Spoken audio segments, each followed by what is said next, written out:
Hello friends, आज आप start करिए लेक्चर नंबर 17। लेक्चर नंबर 6 में આપણે જોયું હતું કે સ્વાધ્યાય 13.6 હતા અને ક્વેશ્ચન નંબર 1 2 આપણે જે છે કમ્પ્લીટ કરી ચૂક્યા છે।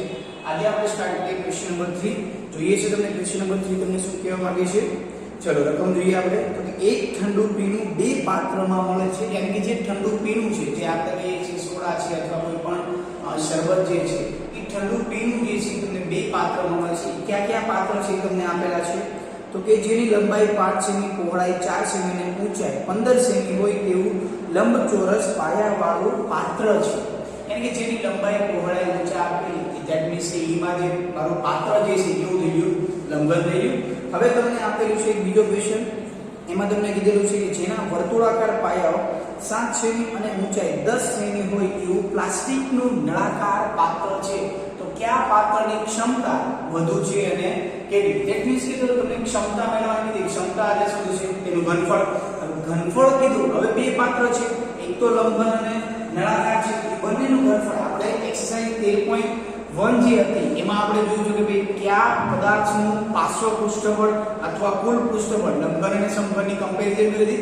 તો સેમ એવી જ રીતના આપણે અહીંયા લંબન અને નળાકાર વચ્ચેનું જે છે આપણે કમ્પેરિઝન કરવાનું છે, પરંતુ ક્ષમતા અને ત્યાં આપણે જે કરી હતી ક્ષેત્રફળની વાત કરી છે, રાઈટ। તો આપણે જોઈએ કે જે તમને લંબઘન પદાર્થ આપેલો છે, તમારી પાસે અહીં બે પદાર્થ આપેલા છે। બે પદાર્થમાં પહેલો પદાર્થ કયો છે?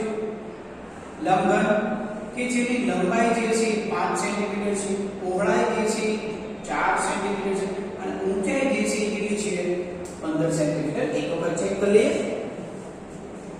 5 4 અને 15। અને હવે તમને એક પદાર્થ આપેલો છે નળાકાર, અને નળાકાર માટે ઊંચાઈ પણ છે, તમને આપેલું છે વ્યાસ। નળાકાર માટે શું આપેલું છે તો પાયાનો વ્યાસ। ધેટ મીન્સ કે વ્યાસ જો તમને આપેલો છે 7 સેન્ટીમીટર તો તમને ત્રિજ્યા મળે કે ના મળે? ત્રિજ્યા એટલે શું થાય તો કે વ્યાસના અર્ધ। ચલો હવે મારી પાસે વ્યાસ માટે ત્રિજ્યા આપી, હવે ત્રિજ્યા એટલી જ કમ્પ્લીટ થઈ ગઈ। હવે આપણે જોઈએ કે તેની ઊંચું એટલે કે ઊંચાઈ જે છે h જે તમને આપેલી છે નળાકારની, પણ જો તમે નળાકારની h ઊંચાઈ લખશો તો તમારે ક્વેશ્ચનમાં જ્યારે આન્સર લખતા હશો ત્યારે h ની કિંમત હવે તમારી પાસે બે છે।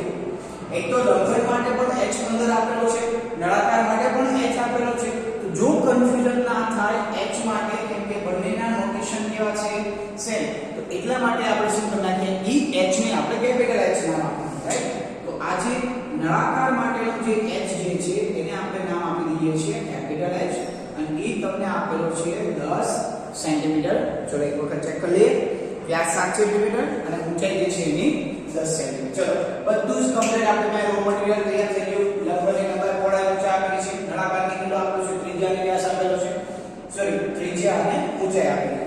હવે આ બંને પાત્રની ક્ષમતા મેળવવાની રીતે જેની ક્ષમતા એટલે એનું ઘનફળ, તો પહેલા લંબનનું ઘનફળ મેળવીએ અને પછી કોનું ઘનફળ મેળવીએ?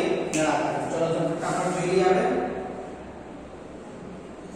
ઓકે ભાઈ, લંબઘન આકાર પાત્રની ક્ષમતા, ક્ષમતા મતલબ એનું ઘનફળ, ઘનફળ શું થાય? લંબાઈ ગુણ્યા પહોળાઈ ગુણ્યા ઊંચાઈ। ચલો જોઈ લઈએ, લંબાઈ મારી પાસે કેટલી આપેલી છે 5, પહોળાઈ મારી પાસે કેટલી આપેલી છે 4, ઊંચાઈ મારી પાસે કેટલી આપેલી છે 15। અને ફાઇનલી જે પણ મારો આન્સર આવશે સેન્ટીમીટર ગુણ્યા સેન્ટીમીટર ગુણ્યા સેન્ટીમીટર, ધેટ મીન્સ કે સેન્ટીમીટર ક્યુબ। ક્યારે પણ સેન્ટીમીટર સ્ક્વેર લખતા, બરાબર? જો મિસ્ટેક ના થાય કે સ્ક્વેર લખશો તો એક ક્ષેત્રફળમાં આવી જશે, અને ઘન આપણે લખવું પડશે તો એ ક્યુબમાં છે, રાઈટ। હવે જોઈ લઈએ આનો ગુણાકાર, 4 5 કેટલા થઈ ગયા 20 ગુણ્યા 15 સેન્ટીમીટર ક્યુબ। 15 ગુણ્યા કેટલા થાય 30, અને 1 મીટર એક્સ્ટ્રા વધ્યું। તો ગુણાકાર જે બને ઈઝી રીતના તમે તમારી જાતે પણ કરી શકો છો અને શોર્ટકટથી પણ કરી શકો છો। 15 ગુણ્યા થઈ ગયા 30 અને આ એક એક્સ્ટ્રા મીટર મૂકી દીધું, એટલે કે 300 સેન્ટીમીટર ક્યુબ। તો કે ભાઈ લંબઘન આકાર જે પણ મારો પાત્ર છે તેની ક્ષમતા મારી પાસે આવી ગઈ 300 સેન્ટીમીટર ક્યુબ।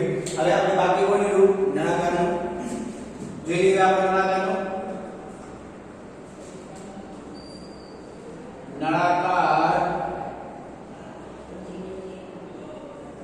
નળાકાર પાત્રની ક્ષમતા, પાત્રની ક્ષમતા એક વિશે નળાકારનું ઘનફળ, નળાકારનું ઘનફળ શું થશે પાઈ r સ્ક્વેર h। વિદ્યાર્થી મિત્રો સૂત્ર જે છે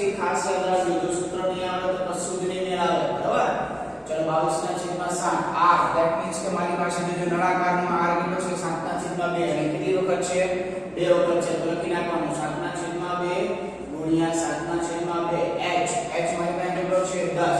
હવે અહીંયા કેપિટલ H લખવો પડશે કારણ કે તમે નળાકારની જે ઊંચાઈ જે છે કેટલી લીધેલી છે કેપિટલ H. જો સ્મોલ h લખશો તો તમારાથી ભૂલથી તમારે લંબઘનની ઊંચાઈ લખાઈ જશે. એટલા માટે અહીંયા ખાસ યાદ રાખજો, જો તમે અહીંયા h લખો સ્મોલ તો અહીંયા સ્મોલ લખો, કેપિટલ લખો છો તો અહીંયા શું લખવું જોશે કેપિટલ, કારણ કે જે પણ નળાકારનું ઘનફળ આવે છે એમાં ઊંચાઈ મેન્શન થાય છે. એટલે કે જે નળાકારની ઊંચાઈ છે એ જ નળાકારની ઊંચાઈ લેવાની છે. જો ઊંચાઈ બીજી લેશો તો પાત્ર ચેન્જ થઈ જશે તો આપણે આન્સર આપી શકશું નહીં. ચલો ઊંચાઈ લેશે તમારી કેટલી આપેલી છે 10, તો લખી નાખો 10 સેન્ટીમીટર કેટલા થઈ જશે ક્યુબ, કારણ કે ઘનફળ છે. ચલો 7 7 ગયા 2 ગુણ્યા 11 છે.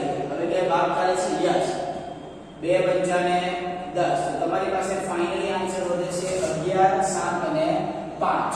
11 ગુણ્યા 7 ગુણ્યા 5 સેન્ટીમીટર ક્યુબ. છેદમાં એક પણ વસ્તુ સંખ્યા આવે છે નહીં, તો છેદમાં કઈ શુદ્ધ લખવાની જરૂર નથી. 11 ગુણ્યા 7 પંચા ને કેટલા થઈ ગયા 35 સેન્ટીમીટર ક્યુબ. હવે જો ખાલી 35 ને 11 વડે ગુણ નાખો એટલે આ 35 ને આ 35 આ થઈ ગયા 5 8 ને 3, ધેટ મીન્સ કે મારો આન્સર આવી ગયો 385 સેન્ટીમીટર ક્યુબ. જો હવે જે નળાકાર જે પાત્ર હતું એનું પણ મને ઘનફળ મળી ગયું 385 સેન્ટીમીટર ક્યુબ. તો ડાયરેક્ટ તમે જોઈન કરી શકો કે ભાઈ નળાકારનું ઘનફળ અથવા લંબનું ઘનફળ કોણ મોટું છે, કોણ મોટું છે? યસ, કોનું? નળાકાર. તમને જોઈને ખબર પડે છે આનું કેટલું છે 300, આનું કેટલું છે 385. તો કોણ મોટું થઈ ગયું? નળાકારની ક્ષમતા લંબઘન આકાર પાસમની ક્ષમતા કરતા કેટલી વધુ છે? કેમ કે તમને એમ કીધું છે. ચલો કોણ વધુ છે તો તમે ડાયરેક્ટ કહી દીધું ભાઈ નળાકાર પાત્ર, પણ કેટલું ઈ કઈ રીતે જોશો? તો જે સૌથી મોટું છે એમાંથી આને બાદ કરી દો એટલે જે 85 સેન્ટીમીટર ક્યુબ વચ્ચે એ એની શું થશે એટલું વધુ છે. કઈ રીતના આપણે ચેક કરીએ તો ભાઈ જો આ છે મારી પાસે 300 સેન્ટીમીટર ક્યુબ, કોણ? તો કે લંબઘન. અહીં નળાકારનું કેટલું છે 385 સેન્ટીમીટર ક્યુબ. હવે આ બંનેમાંથી મોટું કોણ? લાગે ને જે મોટું છે એની નિશાની એની સામે શું ખુલ્લું આંકડાની નિશાની કરી નાખી. સૌથી મોટું હોય એમાંથી હવે આપણે બાદ કરી નાખીએ. 385 centimetre cube minus 300 centimetre cube એટલે કેટલા થઈ ગયા 85 સેન્ટીમીટર ક્યુબ. તો હવે તમારો ફાઇનલી આન્સર લખી શકો છો કે ભાઈ આમ કોણ? તો કે નળાકાર પાત્રની ક્ષમતા લંબઘન પાત્રની ક્ષમતા કરતા કેટલી?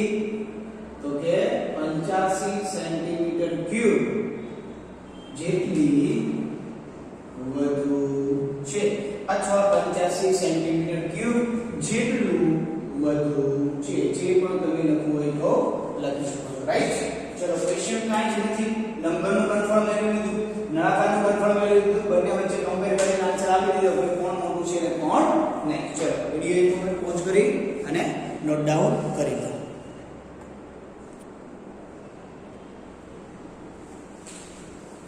चलो विद्यार्थी मित्रों क्वेश्चन नंबर 3 આપણે કરીએ. હવે આપણે સ્ટાર્ટ કરીએ ક્વેશ્ચન નંબર 4. જોઈએ ક્વેશ્ચન નંબર 4 તમને શું કહેવા માંગે છે? તો કે એક નળાકારની વક્ર સપાટીનું ક્ષેત્ર વધુ. જો ઘનફળની એક્સરસાઇઝમાં વક્ર સપાટી આવી કઈ રીતના ઇન્ટરચેન્જ થાય છે ધ્યાન રાખજો. તમને શું કીધું છે કે નળાકારની વક્ર સપાટીનું ક્ષેત્રફળ. વક્ર સપાટી ધેટ મીન્સ કે શું? એક તો આ નળાકાર લઈ લો તો આ નળાકારની શું થઈ ગઈ મારી વક્ર સપાટી થઈ ગઈ. તો વક્ર સપાટીનું ક્ષેત્રફળ શું થાય 2πrh. ઈ જ તમને કેટલું આપેલું છે જોવો જોઈએ તો કે 94.2 સેન્ટીમીટર સ્ક્વેર. જો તમને ખાલી એમ કીધું કે નળાકારનું ક્ષેત્રફળ 94.2 સેન્ટીમીટર સ્ક્વેર છે ધેટ મીન્સ કે વક્ર સપાટી થઈ ગઈ અને જોતા જ આપણને ખ્યાલ આવે સેન્ટીમીટર સ્ક્વેર છે. જો ક્યુબ હોત તો ઘનફળ થાત અને સ્ક્વેર છે ધેટ મીન્સ ક્ષેત્રફળ. જોઈએ આપણે તો જેને ક્ષેત્રફળ આપેલું છે અને ઊંચાઈ હોય તો તેની પાયાની ત્રિજ્યા. વિદ્યાર્થી મિત્રો ક્વેશ્ચન જે એકદમ ઈઝીમાં ઈઝી ક્વેશ્ચન છે. તમને ઊંચાઈ તમને આપેલી છે ઇટ મીન્સ કે h તમને આપેલો છે કેટલો? તો કે 5 સેન્ટીમીટર આપેલો છે. અને તમે એક વસ્તુ ખાલી વિચારો કે મારે જે નળાકારની વક્ર સપાટીનું ક્ષેત્રફળ કીધું, વક્ર સપાટી એટલે 2πrh. શું કીધું મેં? ક્ષેત્રફળ જે છે મારું શું છે? તો કે 2 પાઈ આર એચ. આમાં ચલ તરીકે પહેલા પ્રથમ કોણ? ચલ ધેટ મીન્સ કે શું કે જેની કિંમત વારંવાર કેવી થાય છે, ચેન્જ થાય છે. તો કે 2 મારા માટે 2 છે, તમારા માટે પણ 2 છે. પાઈ 22/7 મારા માટે છે, તમારા માટે છે, અથવા 3.14 લઈ શકો. તો આ બે જે છે ફિક્સ જે છે એને આપણે અચળ કહીએ છીએ કે જે ક્યારેય ચેન્જ થતું નથી. પરંતુ x and h કેવું છે, જેમ જેમ નળાકાર બદલાય, કોઈક નાનો નળાકાર હોય, કોઈક મોટો નળાકાર હોય, બેનથી મોટો નળાકાર હોય, કોઈક સાવ નાનો નળાકાર હોય, તો એના માટે r અને h જે છે બંને કેવું હશે, અલગ અલગ. તો ચલ તરીકે મારી પાસે કોણ છે, r, and ચલ તરીકે બીજો ચલ તરીકે કોણ છે, h. તો મેથ્સમાં નિયમ છે કે જો મારી પાસે 3 ચલ હોય અને 2 ચલ આપેલા હોય તો એક ત્રીજો ચલ મળે. 2 ચલ હોય, એક ચલની કિંમત આપેલી હોય તો મને બીજો ચલ મળે. તો સેમ ટુ સેમ ઈ જ કોન્સેપ્ટમાં ચલ કેટલા છે, 2. એક ચલ આપેલો છે, યસ, h આપેલો છે, ધેટ મીન્સ કે મારી પાસે શું મળશે, r મળશે. કઈ રીતના, હવે આપણે જોઈએ. હવે આની પહેલા સ્ટાર્ટ કરતા પહેલા ઊંચાઈ, એક ચલની કિંમત તો રાઈટ આમ દીધી છે. હવે તમને કીધું છે કે તેની વક્ર સપાટી ધેટ મીન્સ કે કોની, નળાકારની. તમને કીધેલું છે કે ભાઈ નળાકારની વક્ર સપાટીનું ક્ષેત્રફળ તમને કેટલું આપેલું છે, તો કે 94.2 સેન્ટીમીટર સ્ક્વેર. તો અહીંથી પણ તમને ખ્યાલ આવે છે કે આ જે 6 સેન્ટીમીટર સ્ક્વેર છે અને આ જે સેન્ટીમીટર છે, ધેટ મીન્સ કે મારું જે r જે મળશે એ પણ મને જેમાં મળશે સેન્ટીમીટર 5 મળશે. જોઈએ હવે કઈ રીતના આપણે દાખલો ગણીએ. તો પેલા વક્ર સપાટીનું ક્ષેત્રફળ આપેલું છે, તો વક્ર સપાટી ધેટ મીન્સ કે શું થશે, 2 પાઈ r h બરાબર જ તમને કેટલા આપેલા છે, 94.2 સેન્ટીમીટર. જોજો 94.2 સેન્ટીમીટર જે છે એમના એમ બરાબર જે છે બરાબર એમના એમ. પરંતુ વક્ર સપાટી ધેટ મીન્સ કે શું થાય, એ વક્ર સપાટીની જગ્યાએ તેનું શું મૂકી મેં ફોર્મ્યુલા મૂકી, રાઈટ. મારે જોઈએ છે ઓન્લી ફોર શું, તો કે r બરાબર કેટલા, યાની કે મારે r ના કરતા બનાવવા પડે. જો હું r ને કરતા બનાવું તો કેટલા થાય, 94.2 છેદમાં જો r ના ગુણકમાં કોણ છે, 2 પાઈ h. કોણ છે, 2 પાઈ h. બંને છે ગુણાકારમાં જવા દો. આ કેવા હતા, સેન્ટીમીટર સ્ક્વેર. હવે જોજો બધાની કિંમત આપેલી છે, યસ 22. પાઈ ની કિંમત તમને આપેલી છે કઈ 3.14, યસ પાઈ ની કિંમત તમને આપેલી છે 3.14. જો 3.14 આપેલા હોય તો 3.14 લેવાના, 22/7 આપેલા હોય તો 22/7. શું કામ કે તમને છેદ ઉડાડવા માટે ઈઝી રીત, તમને રકમમાં આપેલું છે 3.14. જો તમે 22/7 લેશો તો પણ same to same ditto, copy to copy answer આવશે. અને જો 3.14 આન્સર લેશો કિંમત તો પણ આન્સર તમારો સેમ આવશે. પરંતુ છેદ ઉડાડવા માટે ઈઝી પડે એટલા માટે આપણે શું લેશું, 3.14. કઈ રીતના જોઈએ, ચલો 94.2 આ થઈ ગયા મારી પાસે સેન્ટીમીટર સ્ક્વેર. જો દીધું છે અહીં કેટલા છે, 2 ગુણ્યા પાઈ ની કિંમત કેટલી કીધી છે, 3.14. h મારો ઓલરેડી કેટલો આપેલો છે, 5. જોઈ લઈએ 5, પરંતુ 5 કેવા, સેન્ટીમીટર. યસ, આ એકમ જે છે વિદ્યાર્થી મિત્રો ભૂલાય નહીં. શું કામ, કારણ કે જો જે સેન્ટીમીટર ગયા તો ખાલી મારો r તમને મળ્યો શેમાં મળ્યો, સેન્ટીમીટરમાં મળ્યો. કેમ કે r ક્યારેય સેન્ટીમીટર સ્ક્વેર હશે નહીં. જો સેન્ટીમીટર સ્ક્વેર ક્યારે હું કહું કે ભાઈ આ લંબાઈ 10 મીટર છે તો 10 મીટર સ્ક્વેર લખીશ નહીં. કેમ કે 10 મીટર સ્ક્વેર જે છે ઉપરનો યુનિટ જો સ્ક્વેર થઈ ગયો તો એ ક્ષેત્રફળ દર્શાવે છે. મીટર યાની કે ખાલી લંબાઈ દર્શાવે, મીટર ક્યુબ યાની કે આનું આખાનું ઘનફળ દર્શાવે. બરાબર, પાછળનો યુનિટ જે છે ક્યારે ભૂલાવો જોઈએ નહીં. ચલો આને જોઈ લઈએ આપણે. તો આ થઈ ગયા 942. કેમ 942? મેં પોઈન્ટને દૂર કરી દીધો. હવે પોઈન્ટને દૂર કરું તો એક અંક પછી પોઈન્ટ છે, ધેટ મીન્સ કે નીચે મારે એક શૂન્ય લખવાનું છે. ચલો કામ પતી ગયું. નીચે કોણ છે, 2. એને ગુણ્યા 3.14 છે, તેને શું લખી શકું, 314 ના છેદમાં 100. શું કામ, કેમ કે પોઈન્ટ પછી બે અંક આવેલા છે, 2 તો ધેટ મીન્સ કે નીચે કેટલા આવશે, 100. એને ગુણ્યા આપણે કરી નાખીએ કેટલા, 5. અને આ મારો ફાઇનલી આન્સર આવશે સેન્ટીમીટર.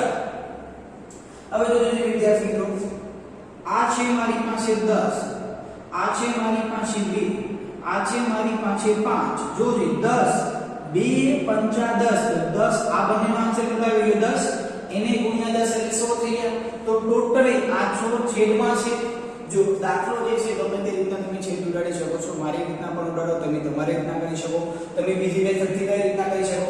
કે ભાઈ છેદનો છેદ ક્યાં જશે અંશમાં જશે તો પણ ઉડી જશે અને છેદમાં અને છેદમાં ઉડે છે તો પણ કોઈ પ્રોબ્લેમ નથી તો જો 5 દુ 10 10 ગુણ્યા 10 એટલે કેટલા થઈ ગયા 100 એટલે કામ પતી ગયું તો છેલ્લે ફાઇનલી મારી પાસે આન્સર આવ્યો 942 ના છેદમાં 314 સેન્ટીમીટર અને આ જે બધો જ જે મારો આન્સર છે કોના બરાબર છે r બરાબર આન્સર છે તો ફાઇનલી r બરાબર આને જે 3 વડે નો જઈ 4 તેરી 12 વધી પડી 3 એકા 3 ને 1 4 3 તેરી 9 તો ફાઇનલી આન્સર આવી ગયો 3 સેન્ટીમીટર તો ફર્સ્ટ નંબરનો જે ક્વેશ્ચન હતો તમારો કે r મેળવવાનો એ થઈ ગયો કમ્પ્લીટ જોઈએ હવે સેકન્ડ નંબરના ક્વેશ્ચનમાં એકદમ ઈઝી વિદ્યાર્થી મિત્રો દાખલા છે ખાલી સૂત્ર સમજવાનું છે બાકી કશું જ નથી જોઈએ ક્વેશ્ચન નંબર 2 તમને શું કહે છે તો તેનું ઘનફળ મેળવો આ ક્વેશ્ચન નંબર 1 માં ઓન્લી ફોર ત્રિજ્યા મેળવવાનું કીધું અને હવે તમને મેળવવાનું કીધું છે ઘનફળ ઘનફળ માટે શું જોઈએ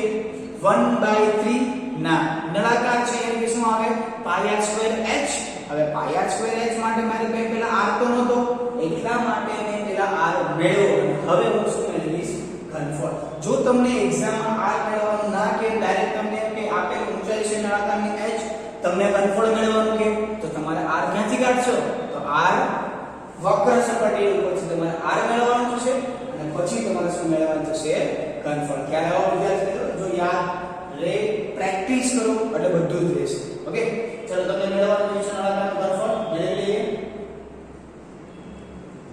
નળાકારનું ઘનફળ that means કે pi r square h pi તો 3.14 છે r મારી પાસે કેટલા આવ્યા 3 તો કેટલી વખત આવશે 3 વખત આવશે h મારી પાસે કેટલા છે 5 અને આ આવી ગયો સેન્ટીમીટર ક્યુબ સેન્ટીમીટર સ્ક્વેર ગુણ્યા સેન્ટીમીટર that means કે સેન્ટીમીટર ક્યુબ ચલો આને હવે 100 વડે ભાગી દઈએ યાની કે 314 લખીને આપણે 100 કરી શકીએ ગુણ્યા 3 ને 3 9 એને ગુણ્યા આવી ગયા 5 સેન્ટીમીટર ક્યુબ તો આ થઈ ગયા 314 ગુણ્યા 9 45 ના છેદમાં 100 સેન્ટીમીટર ક્યુબ જો જે 314 ને ખાલી 45 વડે કોણ જઈ 0 જોકે જોકે 16 વધી પડીએ 4 એકા 4 ને 5 4 થી 12 6 5 4 કેટલા થઈ ગયા 20 વધી પડી 2 5 એકા 5 ને 2 7 ને 5 તેરી થઈ ગયા 15 0 6 દુ 12 ને 1 5 ને 10 ને 11 2 3 4 ને 1 તો આ આવી અમારી પાસે 14130 છેદમાં 100 સેન્ટીમીટર ક્યુબ ચલો જે બે એક એક મીટર ક્યુબ એક અંક પછી પોઈન્ટ મૂકી દો યાની કે 141.3 સેન્ટીમીટર ક્યુબ તો આમ નળાકારનું ઘનફળ કેટલું આવે તો લખી નાખવાનું કે આમ નળાકારનું ઘનફળ 141.3 સેન્ટીમીટર ક્યુબ ખ્યાલ આવ્યો વિદ્યાર્થી મિત્રો તો આ થઈ ગયો તમારો ફાઇનલ આન્સર ચલો નોટ ડાઉન કરી લેજો